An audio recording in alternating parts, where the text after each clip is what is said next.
Well, y'all, it's that time of year. The time of year we all start losing a lot of bass. Yeah, we're going to talk about that. I don't know if I've ever done a video on this before. I think it happens about everywhere. We'll talk about that in just a second. I'll be right back.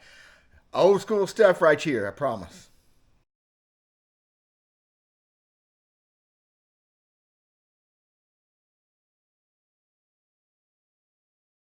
What I'm talking about, and I'm sure this happens throughout the country because it's just a bass thing. And it's pretty interesting. And I'm not going to be able to tell you how to fix it either. Not really. Maybe some ideas that'll help you, but not how to fix it. What happens after the spawn every year is bass start trying to learn how to fly. They become jumping fools. It's already been going on around here for a couple weeks. Um, I just really don't know why that happens. Maybe they're a little bit wilder than usual. Now, of course, you got like smallmouth and some spotted bass. They jump more than largemouth anyway. After the spawn, the fish get ignorant. Now, a lot of times I felt like because it's in shallower water, and then we have one direction to go sometimes. That's up. It's not so true. I've had fish in early mid-June fishing jig 12, 15 foot deep. You stick them, and here they come.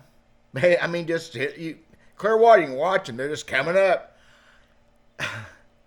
Now, when a bass jumps, when a fish jumps, it ain't got no idea what it's doing. You know that, right?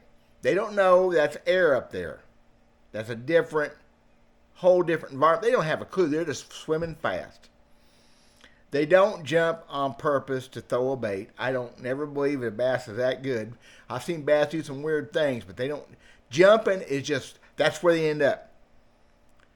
The fact is, though, when a bass shoves its head out of the water, is things happen bad for a lure hooked in a bass's jaw for some reason. You would think a good hook set wouldn't matter. I mean, through a bone hook set don't hardly matter. It's those fringe ones that get you every time. Like this time of year, topwater stuff, crankbait stuff. You think all them treble hooks, all them points would do you some good. Man, it ain't so, y'all. Bass do not know where they're going. They just know they're trying to get there. They're trying to get away from you. So how can you fix it? You can't.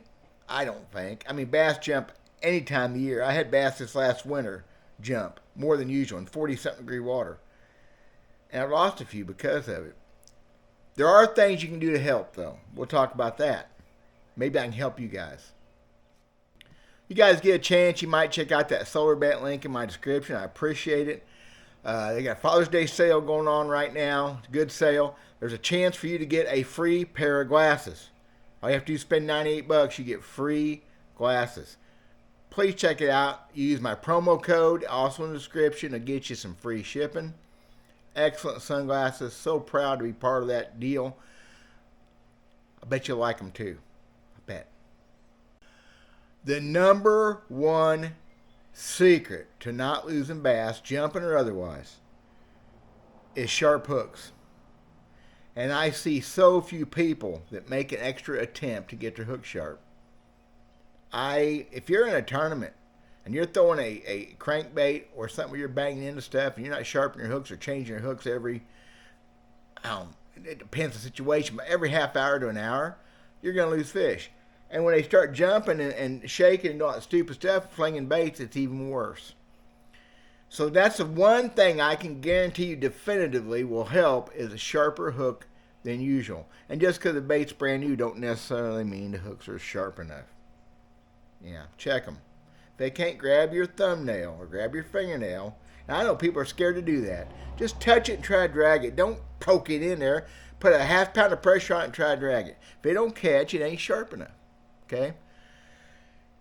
The old shoving the rod down in the water, trying to keep the fish down, is not a bad thing. And I have been known to do it.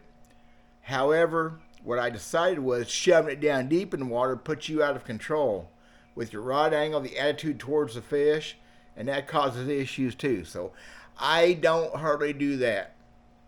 The longer the cast, the more likely I am to bury that rod down the water a little ways. But trying to keep the rod down and trying to pull the fish a little bit just right as they start to jump is probably as good a tactic as any. Maybe not the best. buddy of mine I was talking about years ago, he won a tournament, but he lost a big bass because he watched Roland Martin or somebody bow to the fish when it jumped. And he thought for some reason he did it. Fish jumped, he bowed to it, fish come unbuttoned. That's a saltwater thing, maybe a fly rod tarpon thing where you give to the fish when they jump to get the leverage of the line and everything off. I don't see that's anything to help. I bet you he don't ever do it again either. He said it's a big old bass. I tried it. It don't work any better, and sometimes it's worse. Again, it puts you out of control with your attitude of the angle of the rod compared to the fish. You don't want to lose that attitude. You don't want to lose that angle, the optimum angle that keeps you loaded up on the fish. You want to stay loaded up, I believe. Pulling them off balance in the jump, that's probably not good. I've seen people yank them halfway across to the boat when they jump. I don't think that's a good idea, because again, it changes the chemistry, it changes the physics, it changes everything on that fish being hooked up solid.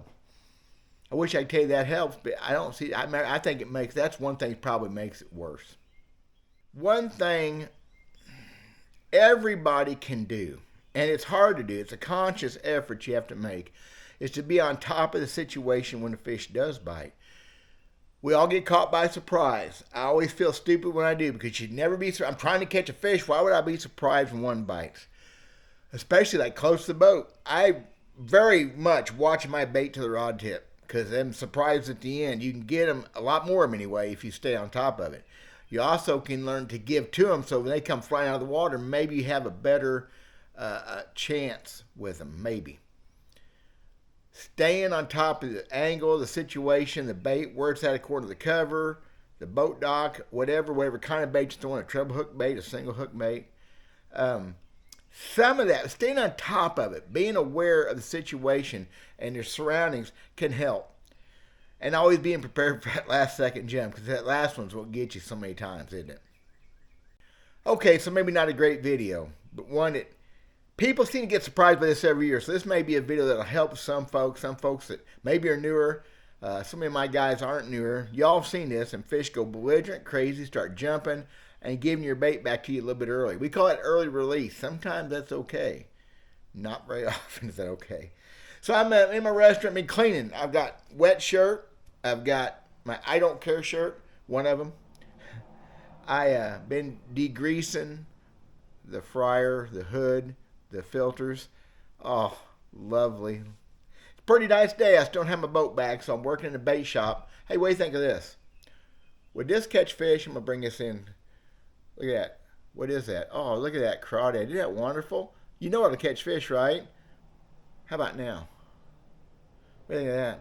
It's part of the fun of making your own baits. I think that it could be a fish catching some buck. I got another one. This is a worm I pour, and I decided to put a skirt on it too. It's a ribbed worm. Look at that. Will that work? Woo, I think it'll work. I'm hoping next few days to try that, because that kind of bite ought to be on. Getting in some brush around some boat docks. Maybe get on trimming some flooded willow trees. Yeah. That's all I got. Appreciate y'all watching as always. Hope we'll get on the water pretty soon. I got some cool ideas for some videos. I'm going to do a camera review. I got asked again this morning on this camera stuff I'm using, what I'm using, how I'm using it. Maybe we can help old Randy out, because this is definitely a better camera than a GoPro. I'm out of here. I'm going to go make some more baits. God bless y'all.